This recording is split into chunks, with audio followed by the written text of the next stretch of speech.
Salut tout le monde, c'est Baptiste, j'espère que vous allez bien. Si vous ne me connaissez pas, je suis un web designer et un consultant SEO spécialisé dans WordPress, et aujourd'hui je vais vous montrer comment construire un petit appel à l'acte plutôt sympa. Vous savez que les appels à l'acte c'est très important de les placer dans vos posts et dans vos pages, de façon à transformer vos visiteurs en prospects, voire en clients. Sans ça, un site web va avoir beaucoup moins de résultats, donc c'est important de savoir en faire des qui sont un peu travaillés, un peu sympas, et donc c'est ce qu'on va faire aujourd'hui. Si ça vous intéresse, je vous invite à continuer à regarder cette vidéo. On est parti. Très bien, donc pour commencer, j'ai créé un petit article avec rien vraiment de fou dessus. C'est juste un article avec un titre, du texte, deux sous-titres, et c'est tout. Donc ce qu'on va faire, c'est que là, imaginons que c'est un article de post, un article de blog normal, voire une page web, peu importe, un truc qui décrirait un service, et qu'on a envie de placer un appel à l'acte là-dedans. Donc ce qu'on va faire, c'est qu'on va commencer par aller à la ligne ici, ajouter un bloc, et on va choisir une bannière. Alors on peut la trouver ici, on peut aussi taper bannière dans la barre de recherche, et on arrive ici. Ensuite, on va aller donc dans la médiathèque. Alors on peut choisir une image directement, mais moi je préfère choisir l'image dans la médiathèque. Et on va choisir une image qui conviendrait, donc typiquement, tiens, pourquoi pas, est-ce qu'on en a une jolie qui serait dispo là? Ouais. Est-ce que celle-là pourrait convenir? Carrément, elle est super belle. Bon, très bien. Donc imaginons qu'on prenne cette image-là. Ok. Maintenant, on va rédiger un titre qui va aller se mettre là-dessus. On va imaginer qu'on est une boutique de pâtisserie. Commander nos pâtisseries. Donc notre appel à l'acte, ce sera le texte là. Hop. Pour mettre un petit peu de style, je vais le grossir, le mettre en gras. Et là, vous voyez qu'il me donne des options pour la largeur de police. Je peux choisir ce que je veux. Alors 36 pixels, ça me semble être très correct, ça me semble être très bien. Donc on va laisser ça. Bon, déjà là c'est pas mal. Mais le problème c'est qu'actuellement, il n'y a pas de lien. Donc ce qu'on veut c'est que les gens ils puissent cliquer sur un bouton. Alors, on a aussi le choix de mettre le lien ici directement. Mais moi, j'ai envie d'avoir un petit bouton. Donc ce que je vais faire, c'est que en dessous de ça, je vais cliquer sur le plus, je vais aller sur bouton, hop, et on va placer un bouton là-dedans. Donc ce qu'on va faire, c'est qu'on va aller hop, cliquer là-dessus, sur ce bouton, et on va mettre commencer. Ici, je vais mettre en gras, comme ça, on est bien.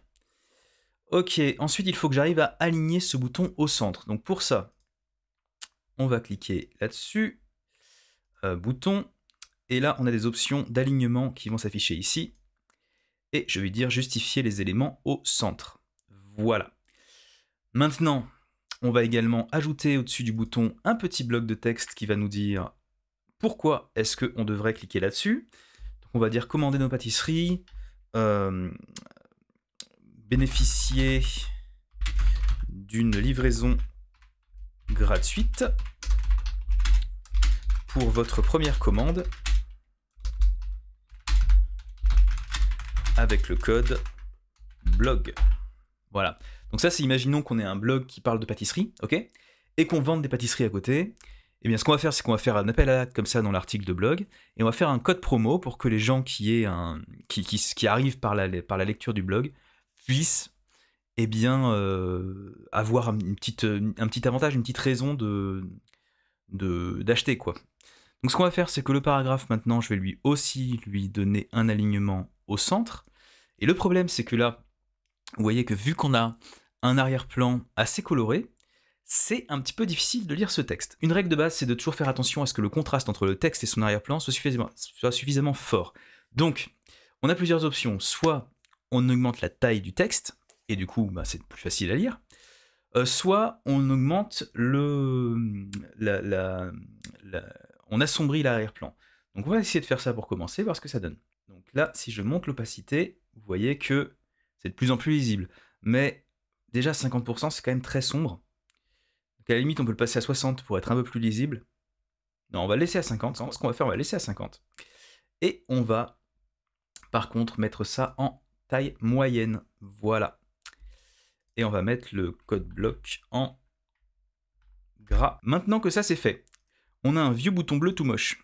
Donc peut-être que... Oups, ça on va le supprimer, j'ai ajouté un paragraphe sans faire exprès. Donc peut-être qu'on va changer la couleur du bouton. Donc on va chercher à faire une couleur de bouton jaune, tiens, pourquoi pas. Ah non, ça c'est le texte. Donc on va mettre du noir pour le texte et du jaune. Voilà, ça nous fera une jolie couleur. Alors après, on peut aussi aller utiliser une couleur personnalisée, et je pense qu'en l'occurrence, ce serait pertinent. Donc ce que je vais faire, je vais vous montrer une astuce. J'aimerais bien que ce soit une couleur qui marche avec le rose d'arrière-plan. Vous voyez que le rose d'arrière-plan ou le rose des couleurs vives des beignets, là, j'aimerais bien l'utiliser. Donc ce que je vais faire, c'est que je vais prendre cette image, on va aller sur remplacer ici, ouvrir la médiathèque. Je vais prendre le lien de l'image, double-cliquer dessus, et je vais faire accéder à cette image. Et ce que je vais faire, c'est que maintenant je vais faire inspecter. Et là, je vais trouver le body background. Ok, je clique dessus. Et ça m'ouvre ce petit sélecteur d'images, de couleurs, pardon. Ça va me permettre d'inspecter mon image et d'aller chercher une couleur qui déchire dessus. Genre bam, ça c'est super fort comme couleur, peut-être même un petit peu trop. Voyons voir. Laquelle je voudrais prendre. Ouais, vous savez quoi? On va prendre celle-là. Voilà. Hop. Ok. Et du coup, je ferme ça. Je vais revenir là sur mon bouton. Dans les couleurs. Couleur personnalisée cette fois-ci. Et je vais coller cette couleur-là. Et maintenant, vous voyez que le noir là-dessus, c'est pas fou. On va mettre plutôt du blanc. Voilà, voilà, voilà, voilà. Ok. Donc maintenant qu'on est là-dessus, on va pouvoir définir quelle hauteur on veut avoir pour cet arrière-plan. Mais d'abord, je vais faire enregistrer le brouillon et je vais aller prévisualiser tout ça pour voir un petit peu comment ça rend. Donc. Voyons. Ok, donc voilà à quoi ça ressemble pour l'instant. Alors déjà, on a un problème avec les guillemets, donc ce que je vais faire, c'est que je vais simplement les enlever parce que j'ai pas envie de m'embêter avec ça dans ce tuto, hein, on n'a pas que ça à faire. Donc j'enlève les guillemets. Et maintenant, on a beaucoup d'espace, mais bon, ça c'est pas très important, c'est pas trop le sujet du jour. Et je trouve que ça marche. Je trouve que ça marche, ce qu'on a là. Ça marche, ça marche. Donc pour l'instant, alors j'étais en train de modifier le CSS, donc on va actualiser ça sans le CSS. Voilà. Donc, on a juste un petit problème, c'est que par défaut, là, sur ce thème-là, alors ça peut changer de thème à thème, mais on a un problème de bouton, vous voyez que la bordure reste avec le vieux bleu, et du coup ça fait un truc vraiment pas beau du tout. Donc on va pouvoir essayer de travailler ça. Pareil ici, on a quand même une marge qui est trop grande, hein, voilà, faut pas se cacher ça. Cette marge-là est beaucoup trop grande. Donc ce que je vais faire, c'est qu'à la place de... Vous voyez que là, en fait, ce que je viens de remarquer qu'ici, ils ont mis un paragraphe. Et de base, dans ce thème-là, ils mettent un gros espace en dessous des paragraphes. Vous voyez le truc en orange? Ça montre l'espace, la marge du bas. Donc ce que je vais faire, c'est que je vais plutôt enlever ce bloc-là et je vais le transformer en un titre. Voilà, et on va mettre un titre de niveau 2, pourquoi pas. On peut mettre un titre de niveau 3 ou un titre de niveau 2, c'est pas très important. Voilà, je le centre. Et du coup, maintenant, c'est beaucoup mieux en termes de marge. Si je regarde, ça devrait être bon. Ok, très bien. Donc maintenant, vous voyez que le pépin, c'est que bon, bah, ce bloc-là, il est un petit peu haut. Alors, c'est pas gravissime, mais on va quand même modifier ça. On va aller le mettre hauteur minimale, on va lui dire 300 pixels, histoire que ce soit plus petit. Voyons voir ce que ça donne. Voyons voir. Ok, ça devient quand même un petit peu mieux pour un appel à l'acte. Maintenant, je trouve qu'on a toujours du mal avec l'arrière-plan parce qu'il est il est vraiment trop coloré. Donc je vais quand même, boum, passer ça à 60 parce que rien n'est plus important que la lisibilité de votre texte. Rien. Voilà, et ça ne choque absolument pas et c'est déjà plus facile à lire. Ok, donc maintenant qu'on a ça qui est fait, on va pouvoir enchaîner avec la suite. Donc ce qu'on va faire, c'est qu'on va travailler un petit peu sur le CSS pour obtenir une animation sympa et ajuster un petit peu tout ça. Donc on va devoir ajuster en particulier la bordure ici, et aussi on va ajouter un effet pour que quand on passe le curseur au-dessus du bloc, eh bien il se passe des trucs. Alors pour ça, on va commencer par aller ici et donner une classe à ce bloc-là. Donc on va l'appeler mon CTA. CTA, ça veut dire Call to Action, ok? Alors peu importe, hein, vous pouvez lui donner le nom que vous voulez, vous savez bien. C'est juste une classe de CSS pour qu'on puisse travailler dessus derrière. Donc, je vais enregistrer le brouillon. Et ce qu'on va faire, c'est que maintenant, dans la prévisualisation, on va aller sur Personnaliser. Alors je vais faire ça dans un nouvel onglet. Et on va aller dans le CSS additionnel. Alors ça, c'est un truc qui est disponible sur tous les thèmes WordPress, à part sur certains fournisseurs de sites, comme par exemple WordPress.com, où il faut avoir un certain plan et toutes ces conneries-là. Ok, donc on va aller voir là-dessus, et maintenant on va commencer à travailler sur notre code. Ok, donc on va commencer par le début, c'est-à-dire enlever cette bordure dégoûtante sur notre bouton. Donc pour ça, je vais cliquer droit, je vais faire inspecter sur le bouton, afin de regarder qu'est-ce qui fait qu'il y a une bordure comme ça. Donc alors, où est la bordure? Où est la bordure? Si je vais dans Computed, je vois que la bordure est ici. Si je vais là-dessus, où est-ce qu'elle est? Elle est là, et donc elle est définie par cette classe-là. Donc je vais copier ça, je vais le coller ici. Ok, et on va lui dire border style .none. Voilà, comme ça on lui dit tu te tais toi. Ensuite, nous allons travailler sur la zone mon CTA. Alors, hop, je vais inspecter, div machin bidule mon CTA, et on va commencer donc par lui donner les bases dont il va avoir besoin pour travailler derrière. Donc vous voyez comment est-ce qu'il est construit ce truc-là. C'est un div dans lequel il y a un before. Le before en fait c'est l'overlay qui va donc être plus ou moins opaque en fonction de ce qu'on a choisi en amont. D'accord? Donc pour commencer, ce qu'on va faire, c'est qu'on va lui dire que c'est une position de point relative pour qu'on puisse placer des éléments dedans. Ensuite, on va lui donner un z-index de 2. On va lui cacher. Alors, on va pas encore faire ça. Pour l'instant, on va s'en tenir à ça. On va juste lui ajouter 2-3 trucs de style. Alors, je vais les prendre, je vais les copier-coller directement par rapport à ce que j'avais préparé. Donc, on lui donne une petite... Alors, pourquoi est-ce qu'il ne me le fait pas, là? Pourquoi border radius ne marche pas? Est-ce que si je fais important... Non...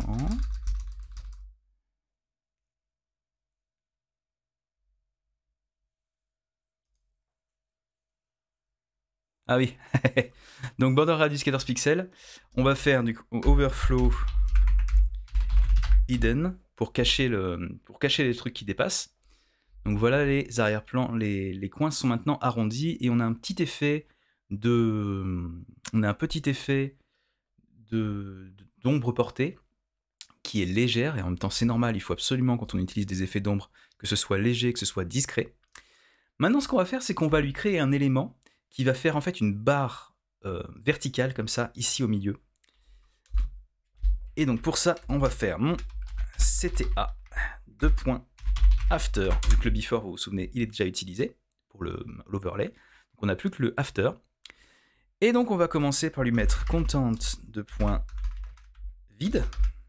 On va lui mettre un display bloc. On va lui mettre une hauteur de un truc complètement pété du genre 300%. On va lui mettre une largeur pour commencer de 10 pixels. Et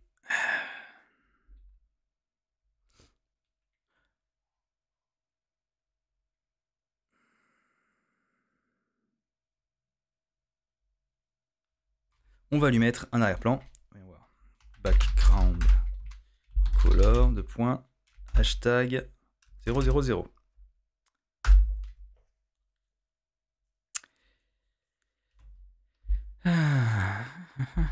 Et bien sûr, il va falloir lui mettre un z-index de 3. Alors, pas forcément d'ailleurs, on peut lui mettre un z-index de 2, je pense que ça devrait le faire. De 1, 0. Ok. L'important c'est qu'il ait un z-index. Très bien. Et ce que je vais faire, c'est que je vais le mettre du coup au centre. Donc on va le mettre à left de point. Alors on va lui mettre en position absolue. Position absolue. Voilà, et il est de base au centre, très bien. Donc on va pouvoir mettre juste... on va lui mettre on va le rotationner. Transform, rotate, entre parenthèses, on va lui mettre 45 degrés. Pour que ce soit bien vertical. Parfait. Oups, j'ai mis le... Voilà, hop, ici. Et donc vous voyez que maintenant on a réussi à faire une barre qui arrive au milieu comme ça. Donc ce qu'on veut, c'est que cette barre-là, elle grandisse lorsque on passe au-dessus de tout ça. On veut également qu'elle fasse qu'elle fasse un arrière-plan flouté. Donc ce que j'aimerais, je vais lui ajouter deux trucs. Je vais ajouter une propriété de transition pour dire que lorsqu'on va passer, on va avoir une certaine transition. Ok. Et on va lui donner également une propriété de backdrop filter avec de l'arrière-plan de flou. Et également, je vais changer ça. On va faire plutôt du blanc transparent avec AA. Ok, ensuite il faut juste ajuster un tout petit peu les différentes couches parce qu'on veut que le before soit en dessous du after et que le reste soit au-dessus. Donc pour ça, on va juste ajuster. Alors viens voir. Ce truc-là. Celui-là, le conteneur. Celui-là, on veut qu'il soit non pas en z-index 1, je le prends, je vais le mettre ici. Hop. On va lui donner un z-index de 3 pour qu'il soit bien au-dessus. Ensuite, celui-là qu'on a mis à 0 tout à l'heure, on va essayer de le mettre à 2, voir ce qui se passe. Voilà, c'est ça. Donc on le met à 2, c'est bon. Et à la place de FFAA, on va mettre FF, on va mettre même pas de FF, on va mettre 0, 0, 0, 0, 0, 0. Et on va mettre du genre 5, 5, pour dire que ce soit, voilà, que ce soit comme ça. Et si je regarde un petit peu pour voir un peu mieux, je mets à 200, vous voyez qu'en fait, ça va flouter ce qui est en dessous, de façon presque comme si c'était un truc de glace. Vous voyez, un truc glacé. Je vais peut-être baisser un tout petit peu l'effet qui est un peu fort. Je le mets à 5 au lieu de le mettre à 8. Comme ça, on peut quand même un peu distinguer les images qui sont en dessous. Ok. Donc maintenant, ce qui se passe, c'est que ça, on va le mettre à 0 pour l'instant. Donc au départ, le machin va être, la largeur va être à 0. Et ce qui va se passer, c'est que lorsque on survole la chose, on va faire en sorte que ça s'anime. Donc, hop. Donc mon CTA 2.over 2.after, j'ouvre ça. Et on va aller, du coup, changer les valeurs de la largeur. Donc on va mettre width, au lieu d'être à 0, on va mettre 50%. Essayons voir. Ok, c'est pas mal du tout.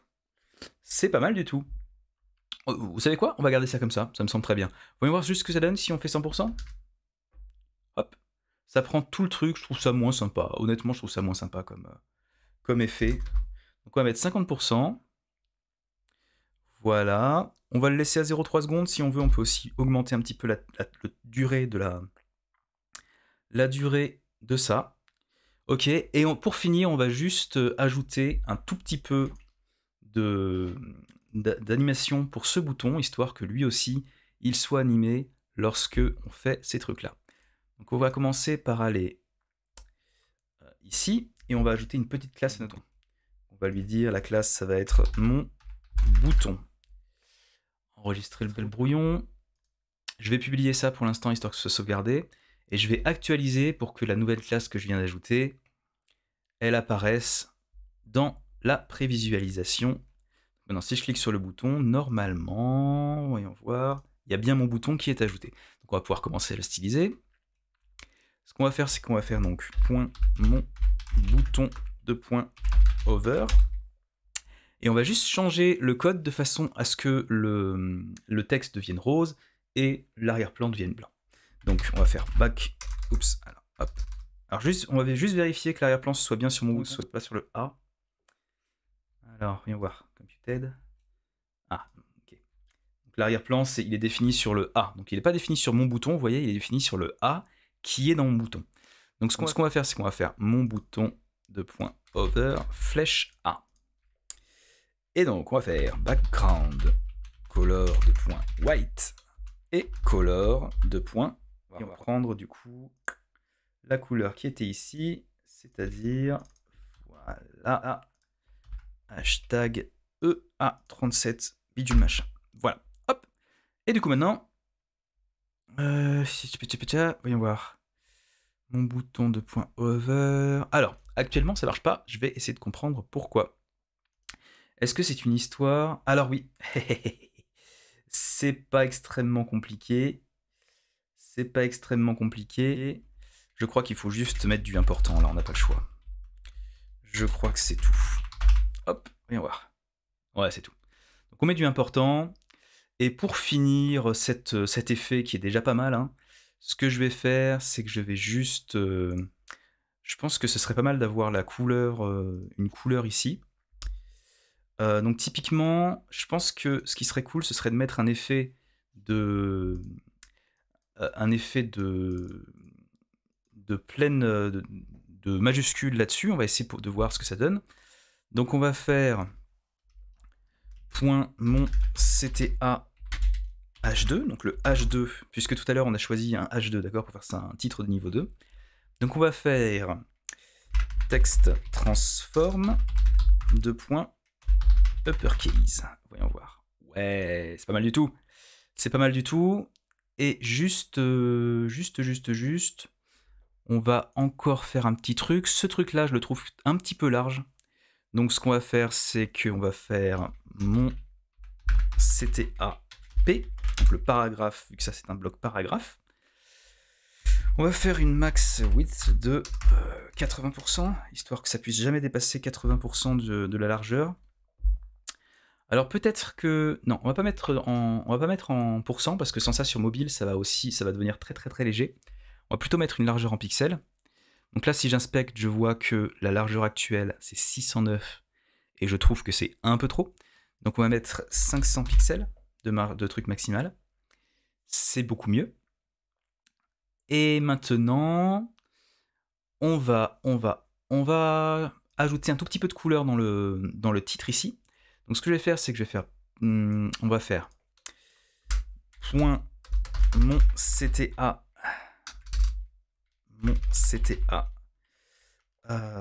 H2, et on va mettre I pour l'italique, ou on va mettre B. On va mettre strong. On va mettre en gras un mot dans le truc, et ce mot-là, il devra être de cette couleur-là, de la couleur rose. Voilà. Alors attendez, tout est strong là-dedans, actuellement? Ok, actuellement tout est strong, c'est pas grave, on va garder ça comme ça. Et ce qu'on va faire... Alors, en fait, ça rend pas très bien, parce que du coup, le contraste entre l'arrière-plan rose et le texte rose, ça devient trop difficile à lire. Donc on va pas faire ça comme ça. On va faire ça background color. Voilà, on va mettre une background color sur le strong, et on va mettre juste un padding left de point 10 pixels. On va mettre 5 pixels, histoire d'avoir un tout petit peu de marge. Et padding right de point 5 pixels. Donc vous voyez que là, il y a un petit peu de marge qui s'est ajoutée à gauche et à droite. Bon, mais ça, moi, ça me va pas. J'ai envie que ce soit juste sur un mot. On va mettre pâtisserie en cette couleur-là. Et donc, pour faire ça, ce que je vais faire, c'est que j'annule le bold, ok, et je vais juste le mettre là, B. On va faire enregistrer. On va retourner là-bas, on va actualiser pour voir ce qui a changé. Et normalement, si tout se passe bien, il n'y a que pâtisserie qui devrait être en gras et avec l'arrière-plan. Voilà, commander nos pâtisseries, bam, comme ça. Parfait. Et du coup, je pense que ça va suffire pour aujourd'hui. On va juste ajouter un truc. Non, si, on va ajouter un tout petit truc sur le bouton. J'ai envie que, en plus de changer de couleur, on lui mette une letter spacing, donc de l'espacement dans les lettres, de 2 pixels. Voyons voir ce que ça donne si on fait ça. Voilà, c'est encore mieux. Donc vous voyez, quand on passe le curseur au-dessus, non seulement les couleurs changent, mais en plus, le texte s'écarte un petit peu. Et ça rend vraiment, vraiment pas mal du tout. Pas mal du tout. Ok. Est-ce qu'on peut ajouter un dernier effet, peut-être? Peut-être que mon CTA over... Est-ce que si je fais ça, mon CTA over, est-ce que si je fais ça et que je fais un transform scale 1.05, je teste, hein, on va voir. Ok, ouais, je veux que ça c'est pas mal aussi, on va essayer de faire en sorte que ça zoome. Donc ce que je fais, c'est que mon CTA over, là je lui ai dit que quand on passait au-dessus, on allait zoomer aussi tout le bloc d'un tout petit peu, hein, de 0, donc vraiment juste de 5%. Et le problème, c'est que du coup, il me faut également la transition définie dans mon CTA. Donc je copie, je colle ici, et voilà. Vous voyez que c'est bien. Simplement, là, ce que je vais faire, c'est que je vais faire une linéaire. Linéaire, et je vais le faire en 0,2 secondes pour que ce soit vraiment rapide. Voilà. Ok, bah c'est pas mal du tout. Je pense qu'on a fait du bon travail. On va pouvoir s'arrêter. Et voilà, on a fini. J'espère que cette vidéo vous aura été utile, que j'aurai réussi à être clair dans mes explications. Je vous mets le lien dans la description vers un article de blog sur mon site où vous pourrez faire un simple copier-coller du code. Alors a priori ce code il devrait fonctionner avec tous les sites WordPress, il n'y a pas de raison. Maintenant bon ça reste du code donc parfois il faut l'adapter un petit peu. Si vous avez du mal à l'adapter, bah, rappelez-vous que je suis web designer et consultant SEO, donc si vous avez besoin d'aide avec votre site WordPress, bien sûr vous pouvez me contacter. Vous passez sur mon site et vous avez une option pour me contacter. Si vous avez des questions, bien sûr, vous pouvez aussi me laisser un commentaire. Si tout ça, ça vous a plu, si ça vous a été utile, bah, pensez à me laisser un petit pouce parce que ça m'aide énormément en fait, c'est incroyable. Donc je vous remercie beaucoup si vous prenez le temps de faire ça. Et puis, ben, n'hésitez pas également à vous abonner si vous avez envie d'avoir plus de vidéos comme ça qui parlent de WordPress, qui vous expliquent comment faire telle ou telle chose. Bientôt, on va parler aussi du spam sur WordPress, on va parler de SEO, on va parler de plein de choses comme ça dans les semaines à venir. Donc n'hésitez pas à vous abonner si ça vous intéresse. Et puis moi, bah, je vous dis à la prochaine pour une prochaine vidéo. Bye bye, ciao.